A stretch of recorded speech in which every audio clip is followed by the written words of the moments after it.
Halo Insan Pradita, hari ini kita akan melanjutkan kuliah kita yang kedua, pertemuan kedua ya, dalam mata kuliah Studio Perencanaan Tata Bangunan dan Lingkungan.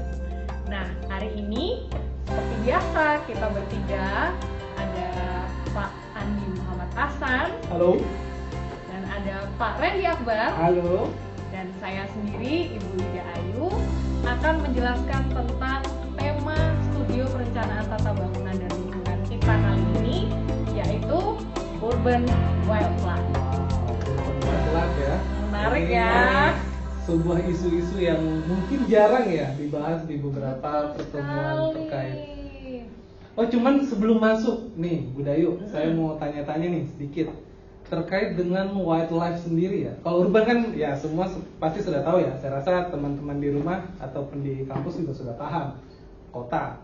Nah, wildlife ini kan sebuah istilah biasanya kita kaitkan dengan kata animal ya, hewan. Oke. Nah, definisi wildlife itu sendiri apa sih? Jangan-jangan ayam masuk ini wildlife. Wah. Kucing atau mungkin bebek ya, Pak Randy ya? Ayam hutan kali ya. Masuk Ayam hutan wildlife. ya. Apa tuh wildlife, Pak Hasan? Saya sih wildlife itu sendiri sebenarnya kalau hewan di kota itu kita kategorikan dua ya. Satu yang berjenis dengan pet atau hewan peliharaan. Ya disinilah masuk yang tadi saya sebutkan ya, definisi kucing, lalu anjing, lalu mungkin ayam atau mungkin kalau ada yang pelihara bebek di rumahnya ya itu no problem gitu. Kalau kambing, Pak, kambing?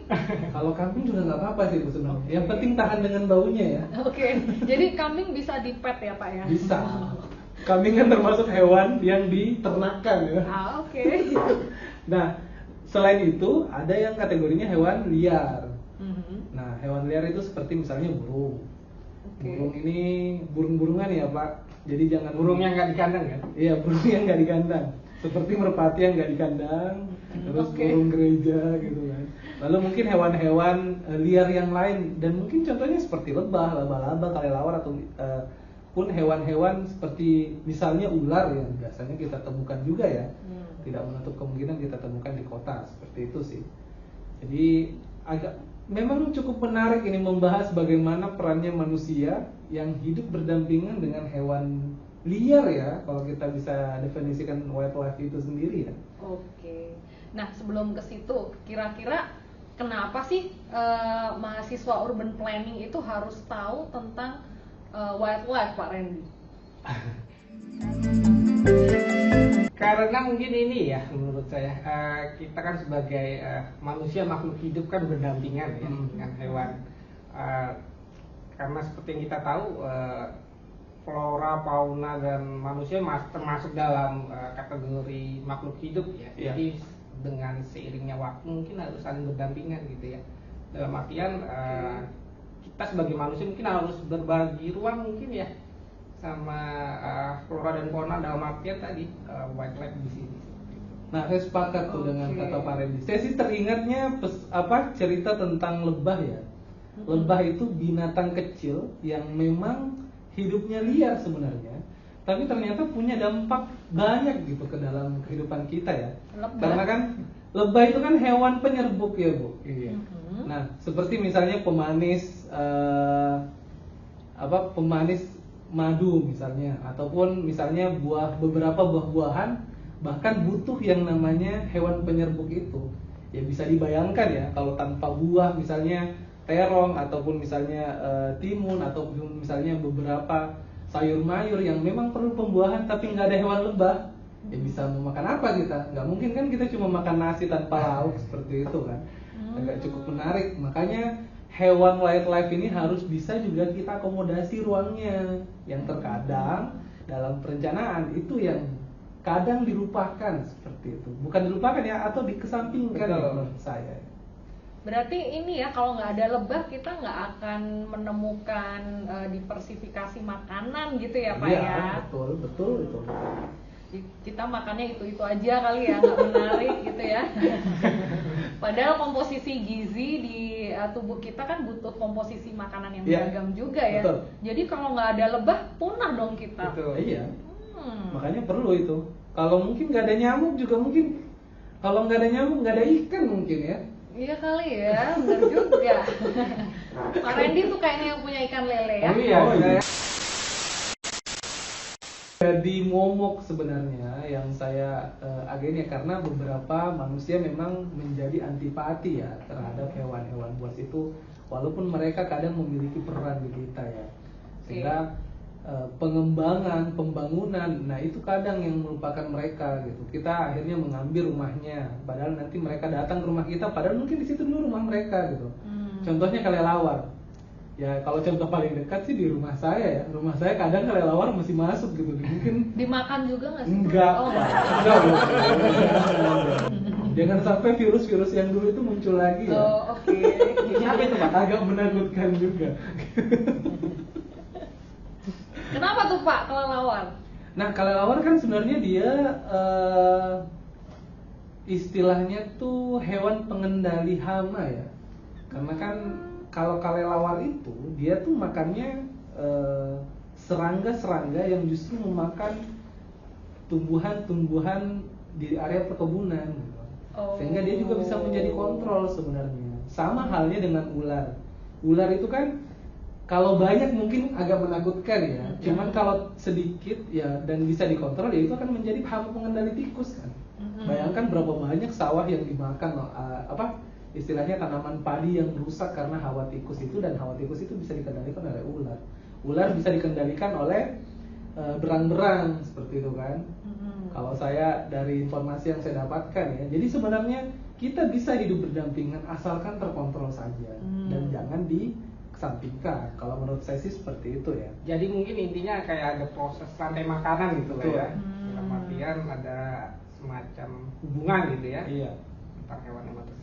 Tapi ngeri nggak sih kalau di rumah kita banyak kelelawar gitu? Kita kan pengen ngusir ya gitu. Terus kadang kalau di Tomohon sana juga kelelawar masih dimakan loh. Iya, di beberapa tempat emang masih dimakan ya. Iya, Makan seperti betul. tikus. Katanya obat asma tuh Pak. Oh gitu Bu? Iya. Oh kalau saya nggak mau nyoba ya. Mudah-mudahan saya nggak Saya asma. juga ngeri. Tapi kok obat asma bikin SARS ya Pak ya? Jadi bingung. Itu yang harus dijaga mungkin. Oke. Kalau lebih tepatnya mungkin diakomodasi ya kalau menurut saya. Oke. Menarik banget sih tentang hewan-hewan yang ternyata sesuatu yang kita lihat sehari-hari gitu ya. Betul. Cuman kita nggak nyadar bahwa keberadaan mereka tuh ternyata penting banget. Iya, Tadi ya kalau recap sebentar, tadi ada yang pertama lebah gitu ya. Kalau nggak ada itu kalian nggak bisa makan makanan yang macem-macem nih, cuman makan nasi doang gitu. nggak ini ya, jadi diabetes semua ya. Jadi memang harus makan makanan yang kompleks ya. Jadi dari sayur, buah dan lain sebagainya, ternyata itu sumber-sumbernya dari penyerbukan si lebah tadi. Terus kelelawar, ternyata tadi kelelawar kalau nggak ada kelelawar juga hama-hama di sawah, kebun itu juga akan merajalela ya, karena sebenarnya kelelawar makan itu. Iya, sepakat saya. Iya, menarik banget. Oke.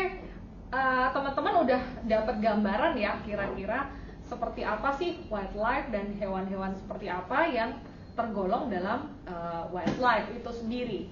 Nah, selanjutnya di tataran urban, di penataan kota, perencanaan kota, kenapa kita perlu tetap menjaga si urban wildlife ini ada. Tadi seperti kata Pak Randy ya, bahwa kita harus bisa hidup berdampingan nih, terutama kalau kita ngomongin spasial ya Pak Randy ya. Spasial itu ternyata nggak cuman hijau, kuning, merah seperti yang ada di peraturan zonasi ya, tapi di dalamnya sebenarnya ada kehidupan, gitu nggak Pak Randy? Sepakat Bu, dalam artian intinya kita harus bisa bersahabat dengan alam ya, untuk menyeimbangkan yang namanya ekosistem. Apalagi sudah banyak isu-isu terkait dengan alam ya. Yang paling lama kan itu kita berbicara selalu global warming. Yang sekarang juga dalam penerapan perencanaan kan sudah mulai masuk dalam penataan ruang hijau kan.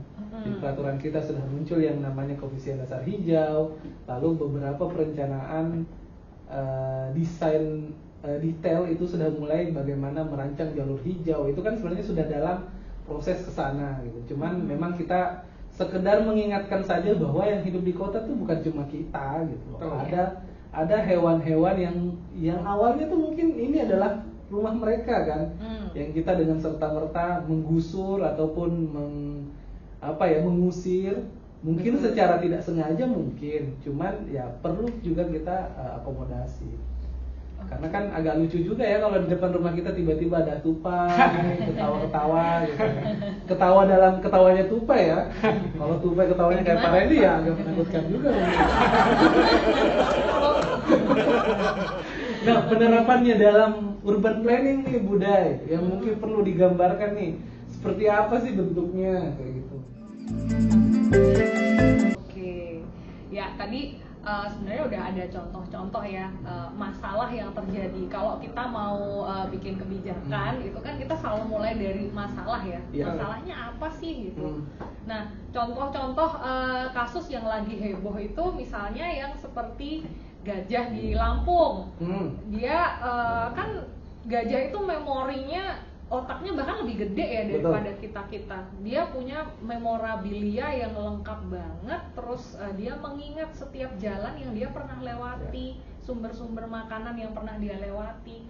Nah, banyak kasus yang kemudian urban planning di sana membuat peraturan zonasi, kemudian di sana peraturan zonasinya adalah kuning gitu ya, Pak Randy, perumahan gitu ya artinya. Kemudian ternyata dia adalah jalur lintasan dari gajah. Wah, bisa kebayang kalau gajahnya lewat ya. Iya. Wah, saya ingatnya lewat sana gitu. Betul. Depan rumah Pak Randy ternyata sudah ada rumah Pak Randy. Kaget juga. Iya kan. Ini tadinya rumput, kenapa sekarang jadi beton sesuatu ya. Nah, yang bisa dilakukan gajah kan nerabas rumahnya ya. Iya. Nah, itu terjadi konflik antara si gajah dan juga manusia yang ada di sana. Itu pentingnya kenapa urban planning harus memperhatikan itu ya dalam menata kota, menata wilayah gitu ya. Jadi nggak cuma kota tapi juga wilayah yang kemudian bisa saling bersahabat. Nah, salah satu kuncinya di dalam urban planning itu adalah membuat yang namanya green tissue. Ya, sebenarnya as simple as bahasa Indonesianya adalah jejaring hijau, teman-teman. Oh, tisu itu jejaring ya. Jadi tisu itu jaringan. Nah, gitu. Jadi kalau green tissue itu sebenarnya jejaring hijau. Ya. Nah, dengan kita menghubungkan sebenarnya ya tempat hijau satu ke tempat hijau lainnya, itu diharapkan sebenarnya kita memberikan jalan buat para wildlife itu lewat dari satu titik ke titik yang lain. Betul. Yang paling surprise dan lucu itu adalah tupai, teman-teman. Jadi tupai itu ternyata dia menyeberang dari satu tempat ke tempat lain itu lewat pohon. Misalnya pohon yang besar itu dia bisa melompat. Kalau pohonnya kita taruh berjauhan, dia nggak bisa lompat. Dia nggak turun pohon dulu, terus jalan di pedestrian ways gitu ya kalau ada, terus naik lagi ke pohon. Gitu ya? Iya, dia lompat. Nah, kalau enggak, justru kita media-media seperti kabel di perkotaan itu juga menjadi penghantar gitu ya. Jadi si tupai itu meniti kabel itu untuk berpindah mencari makanan dari pohon satu ke pohon lainnya. Wah, tapi agak berbahaya juga kalau dia lewat kabel ya. That's it. Betul. Dan Kenapa mungkin itu menjadi sesuatu hal yang harus diperhatikan ya, karena ketika kita berbicara ruang hijau kan memang terkesannya bahwa ruang hijau kota ya udah saya bangun taman di titik A dan saya bangun taman di titik B, yang terkadang kita lupa bahwa dari taman satu ke taman yang lain mungkin ada organisme-organisme yang membutuhkan pergerakan berpindah gitu loh. Kan tidak cuma kita aja yang pindah ya. Tupai juga harus cari makan. Dan mungkin kayak seperti hewan-hewan lain kalau terbang lebih mudah ya, seperti burung. Nah, hewan-hewan yang bergerak di darat inilah yang terkadang pergerakannya agak susah. Betul. Dan urban tissue lah yang bisa menjawab itu sebenarnya, mengakomodasi. Menarik. hewan-hewan sekecil itu penting banget ya, karena tupai kan dimakan ular dan lain sebagainya. Betul. Tadi yang udah dijelasin Iya. Pak Hasan ya. Nah, ada fenomena menarik lagi nih tentang wildlife. Misalnya contoh-contoh perencanaan kota yang sudah memperhatikan wildlife. Iya. Ya. Nah, salah satunya ada di Christmas Island. Christmas Island itu letaknya di dekat Australia ya. Jadi dia ternyata banyak banget migrasi dari yang namanya red crab. Tuan crab kali di rumahnya Pak Randy di Samarinda kali ya, yang Iya. suka dimakan. Crabnya mungkin dia kecil-kecil gitu Bu, dalam artian kalau kita keluar rumah kan, kalau di Samarinda itu kan berdampingan dengan sungai ya, dalam artian kotanya itu dibelah oleh sungai. Zaman dulu waktu saya masih sekolah di sana, Iya. gampang sekali melihat rumah-rumah dari kepiting kan. Kayak apa tuh Pak rumahnya? Dia di dalam tanah gitu, dalam artian dekat genangan gitu, Iya. membentuk sebuah rumah. Biasanya kelihatan tuh ada lubang-lubang, itu pasti rumah kepiting. Jangan-jangan kerjaan Pak Randy habis pulang sekolah Aduh, loh bisa aja itu. Oh, menggali rumah kepiting ya. Nanti saya laporkan ke Eugene. Tapi mungkin kalau sekarang sudah jarang sih, dalam artian dengan semakin banyaknya bangunan gitu ya, Iya. sangat amat jarang untuk dapat melihat rumah kepiting. Itu seperti itu. Sedih banget. Beda halnya mungkin dengan di Christmas Island kali Bu ya. Yes. Kalau di Christmas Island memang seperti apa Bu? Bentuk apa ya? Akomodasi migrasinya atau gimana nya? Emang berpindah kemana aja gitu? Ya, jadi memang menarik banget. Ini Christmas Island ini juga disebut sebagai Red Island karena dia penuh dengan kepiting merah, dan kepitingnya kecil-kecil banget lah, cuman segenggaman tangan kita lah gitu ya. Nah, dia itu harus melakukan migrasi. Jadi kehidupan dia sehari-hari buat dia bisa berkembang biak, dia butuh iklim yang tidak di laut. Karena kalau dia berkembang biak di laut, dia akan dimakan predator. Oh. Jadi dia harus Pindah. migrate. Yes. Jadi kepiting cowok dan kepiting cewek itu keluar dari laut ya pada suatu malam purnama ya, dengan iklim dan season yang memang musim kawin ya. Dia harus ke daratan tertentu di sekitaran hutan di Christmas Island. Gitu. Jadi dia jalan tuh berdua rombongan gitu Iya. ya. Kemudian Jadi rame-rame ya? Rame-rame. Iya, geraknya. Koloni. Iya, koloni banyak banget, dan itu jumlahnya ratusan bahkan jutaan kepiting ya, untuk mencari tempat di hutan-hutan itu yang memang iklimnya sesuai untuk mereka bisa kawin, dan si ceweknya kemudian bisa meletakkan telurnya, karena telurnya itu harus dijaga di iklim daratan. Kalau dia bertelurnya di laut, dia akan cepat dimakan oleh predator. Jadi spesies mereka nggak akan survive. Nah, yang dilakukan itu menarik banget Pak. Jadi oleh urban planner di sana, memang mereka ada kepentingan untuk membuat jalan tol.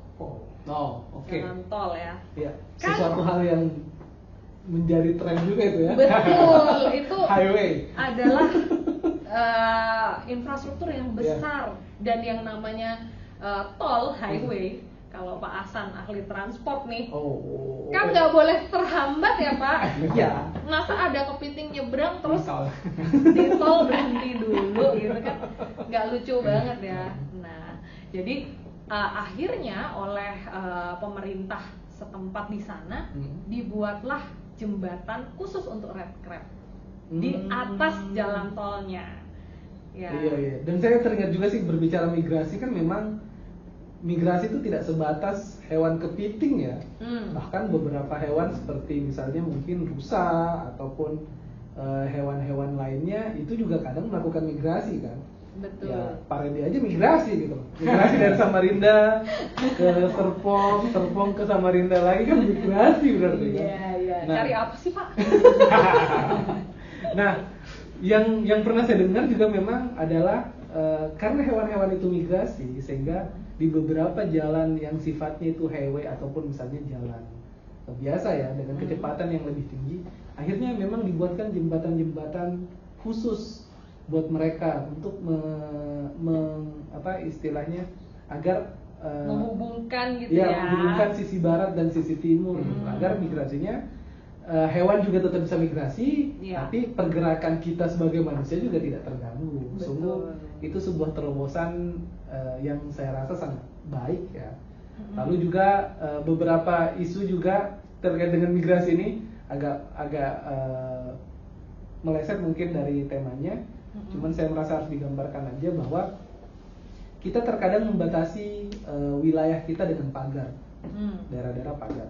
Nah di beberapa wilayah untuk hewan yang banyak migrasi itu kan kalau pagarnya kawat berduri ya, itu kan hewannya bisa mati ya. Iya. Lebih terkhusus rusa. Nah Kalau sehingga semut sekarang kayaknya nggak mati, Pak. oh kalau semut migrasinya lewat tol gimana ya Pak? Lanjut Pak. Nah sekarang kawatnya pun sekarang diganti tanpa yang duri, jadi sekarang yang lurus saja. Jadi hewan migrasi juga tetap bisa lewat. Jadi akomodasi ataupun bentuk penjembatanan apa yang diperlukan hewan dengan aktivitas kita, saya rasa sudah banyak mulai dilakukan ya. Nah, cuman jangan sampai nih Indonesia ketinggalan seperti ini. Iya, Makanya benar. isu ini saya rasa sangat menarik untuk kita bahas kali ini ya di studio ya. Apalagi ibu kota negara kita bakal pindah nih ke Kampungnya Pak Penajam. Randy ya. Antara kampungnya Pak Randy lah ya. Oh, Balik mantan Papan kampung dan- kayaknya. Mantan kampung. Iya mantan. Oke. Ya, jadi ibu kota negara pun ini ya isunya banyak ya, karena kan konsepnya sendiri Betul. Forest City ya. Betul. Kalau kita bahas, jadi memang harus banyak sekali pendekatan-pendekatan yang connect-nya ke green tissue ini atau Iya. jejaring hijau. Sepakat. Contoh spesies yang paling banyak di sana buaya ya Pak Randy ya. Oh iya, kan Oh ada iya. penangkaran buaya ya dekat ibu kota baru ya Pak. Betul. Dalam arti ini ibu kota atau IKN pindah itu kan di kawasan Taman Hutan Soeharto ya, dalam arti kan Iya. hutan lindung ya. Mm-mm. Di situ banyak keanekaragaman hewan liar, khususnya orangutan. Jadi memang orangutan itu mungkin dalam artian sebelum adanya IKN sudah ada yang namanya pertambangan ya. Ya. Itu kan makin mengikis ruang ya untuk orangutan itu untuk dapat berkehidupan gitu Bu ya. Mau nggak mau dengan adanya IKN ini merupakan sebuah butuh pendekatan, dalam arti pendekatan khusus yang kaitannya dengan urban wildlife ini Bu. Dalam artian bagaimana nantinya manusia dapat hidup berdamping dengan Betul. makhluk-makhluk yang ada, hewan liar yang ada di lingkungan sekitarnya. Gitu. Menarik banget ya. Memang kita di Indonesia jangan sampai ketinggalan gitu Betul, ya. ya. Beberapa negara, kota di dunia kayak Edmonton di Kanada gitu Iya. ya, itu sudah menerapkan green tissue di setiap superimpose dari tata ruangnya mereka gitu. Jadi bagaimana connecting sungai dengan area hijau, ruang Iya. terbuka hijau di perkotaan, itu mereka sudah buat dengan sangat lengkap master Iya. plan-nya. Jadi tidak hanya sekedar membangun taman ya. Betul Pak Hasan, iya, harus mengkonekkan apa yang ada secara natural dengan taman yang memang dibuat. Betul, sepakat. Gitu. Oke, mungkin masuk ke pendekatan-pendekatan ya yang bisa dilakukan apa ya di dunia perencanaan kita. Banyak banget istilah-istilah baru ya, seperti nanti mungkin setelah ini Pak Randy bisa jelaskan tentang nature based solution tuh apa sih, NBS ya, itu NBS. terkenal banget sekarang ya, ngetren. Apaan sih NBS? Nah, mungkin Iya. Pak Randy bisa spill nih apa Iya. itu? Mungkin sedikit Bukan ya. klub basket ya Pak? Oh bukan, itu NBA NBA. ya, NBA.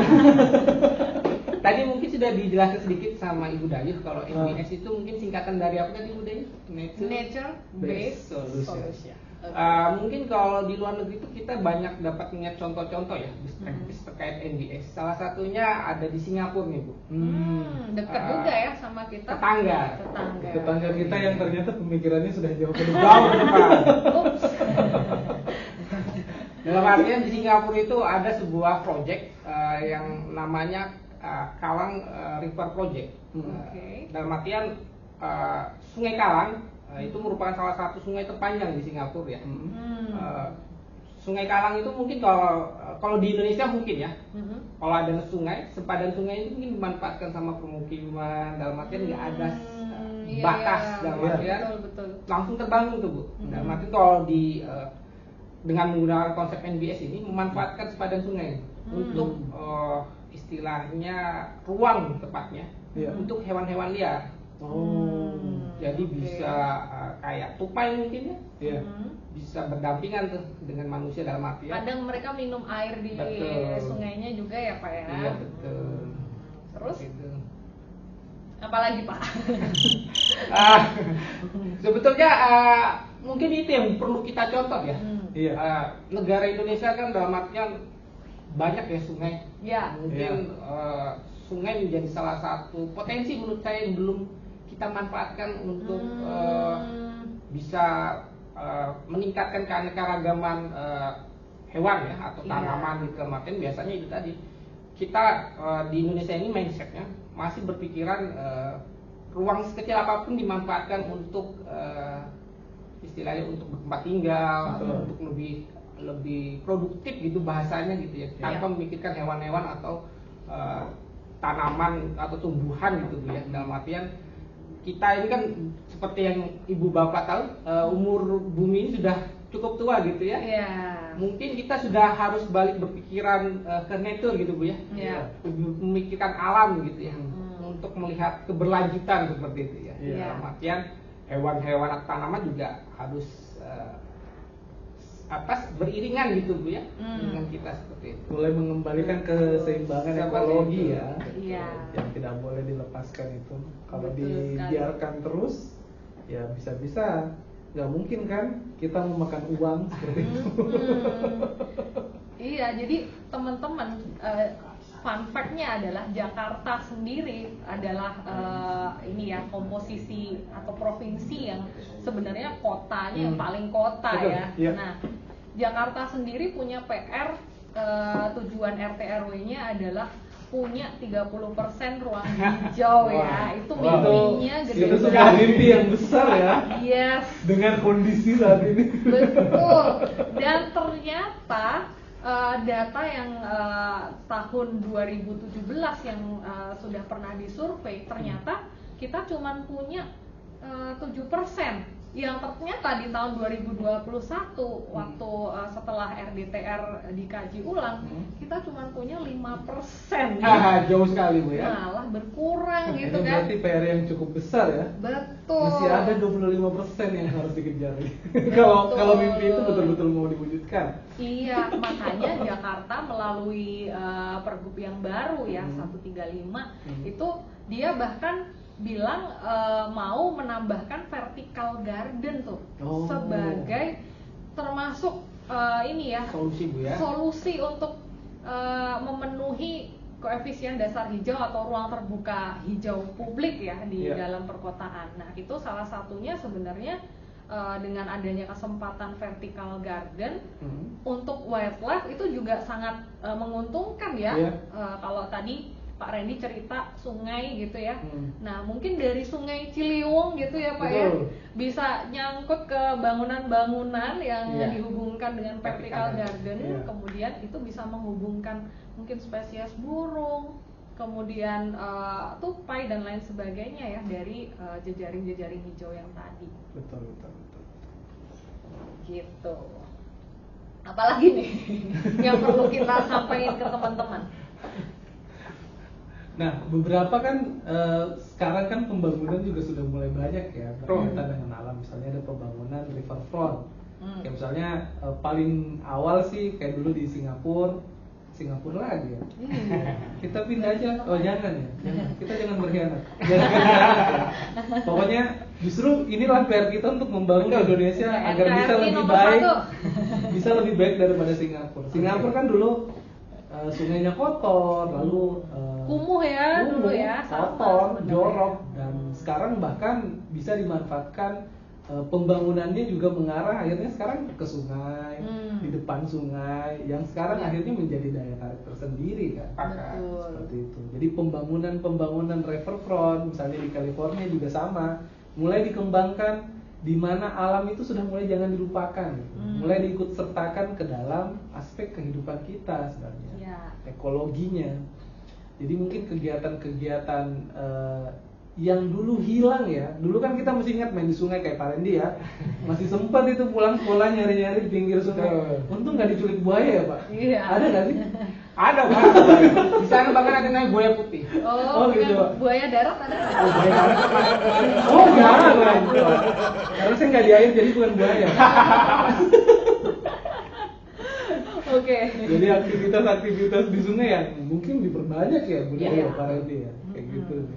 Intinya mungkin kalau dari saya tren-tren yang kaitannya kembali ke alam mungkin sudah harus kita mulai maksimalkan lagi budaya ya, dalam artian konsep-konsep yang kembali ke alam itu harus sudah mulai dikembangkan mungkin khususnya di Indonesia ya. Jangan sampai kita ketinggalan dengan negara-negara lain yang sudah istilahnya memikirkan ya keberlanjutan gitu ya. Kita baru memikir saat ini saja mungkin kurang tepat gitu Bu ya. Iya. Kita harus memikirkan masa depan gitu ya dengan salah satu tadi NBS seperti itu Bu. Oke. Dan Iya. di kampus kan, di kampus Pradita ya teman-teman, kalau teman-teman main ya, kalau ada kesempatan silahkan bermain ke Pradita ya. Iya. Untuk teman-teman yang mungkin menyimak di kampus itu kita juga ada area alam yang mungkin sekarang sedang kita tata. Karena di danaunya kan dulu ada berang-berang ya. Ya, benar. Cuman berang-berangnya ya saya nggak tahu tiba-tiba hilang kemana. Tapi dulu kita ada berang-berang dan itu yang sekarang lagi kita kembangkan seperti munculnya kegiatan-kegiatan untuk resapan air kayak Roswell. Lalu misalnya area-area resapan kita perbanyak. Istilahnya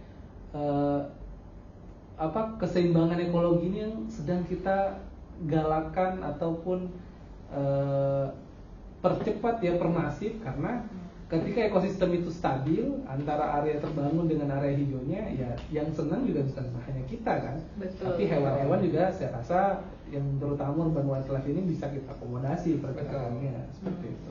Jadi mulai dari kampus dulu ya Pak ya, Iya, kampus betul. kita sendiri di belakang gitu kan punya danau, punya area hijau, ada bioswale, itu tempat lewat dan rumahnya si berang-berang ya sebenarnya. Sebenarnya dia menjelang sore dan pagi itu masih Kadang minimal muncul ya, kadang muncul. Nah, tangan-tangan jahil tolong dijaga ya. Betul. Itu hewan yang harus kita jaga. jangan bukan dimakan ya. dimakan. Kalau makan ada warteg ya. Iya betul. Ada kantin juga di bawah ya. Jadi Gak usah serang berat-berat ya. jangan jadi wildlife ya gitu ya. Kalau manusia jadi wildlife. Iya, jangan sampai. Ya, oke. Ya, jadi mulai mungkin sebelum kita tutup ya. Kita mungkin mulai dari lingkungan paling dekat kita terlebih dahulu. Kita jaga wildlife, kita buat sebagai perencana, kita buat jalan buat mereka. Nantinya pada saat menjadi seorang urban planner yang kita berbicara dari mulai meso ke makro gitu ya, skala regional, kita tetap harus di tata ruang kita itu tetap harus mencoretkan keterhubungan atau jejaring hijau di dalam tata ruang kita gitu ya. Jadi komposisinya Jakarta enggak lagi cuman perumahan komersial, perkantoran gitu ya. Tapi ada jalur-jalur hijau yang menghubungkan si urban wildlife itu ya. Jadi PR-nya Pak Randy juga ya. PZ-nya jangan cuma warna-warna terang dong. Mungkin dalam warna hijaunya diperbanyak. Ini sekolah ruang harus perbanyak warna hijaunya gitu ya. Betul sekali. Nah, intinya sebenarnya adalah itu. Nah, kedepannya ya di pertemuan-pertemuan perkuliahan kita berikutnya kita akan mencoba sebuah kasus, sebuah atau 2 buah ya Pak Hasan dan Pak Randy. 3 buah aja ya Bu. Waduh, 3 buah. Agar dinamikanya bisa lebih banyak. Iya. Oke, ada beberapa. beberapa. 2 aja. Boleh, ada beberapa kasus yang sudah kita siapkan. Betul. Di antaranya ada di sekitar Danau Cincin di Jakarta International Stadium. Kasus pertama kalian nanti, kemudian yang kedua ada di Danau Sunter gitu ya. Jadi kedua hal ini menarik, kita akan ulas atau kita coba rancang dari segi jejaring hijaunya ya. Betul. Dengan penyelesaian nature based solution tadi. Nah, kira-kira itu saja, mungkin Pak Hasan atau Pak Randy ada tambahan? Cukup dari saya Bu. Oke. Terima kasih. Kalau begitu, ini dia pertemuan kita yang kedua ya teman-teman. Kita akan ketemu lagi di minggu depan di perkuliahan berikutnya. Kita akan bahas proyek ini secara detail. Semoga teman-teman ngerti nih sekarang ya kenapa penting banget kita menjaga urban wildlife dalam perencanaan tata ruang kita. Sekian perkuliahan hari ini. Sampai ketemu minggu depan. Bye bye.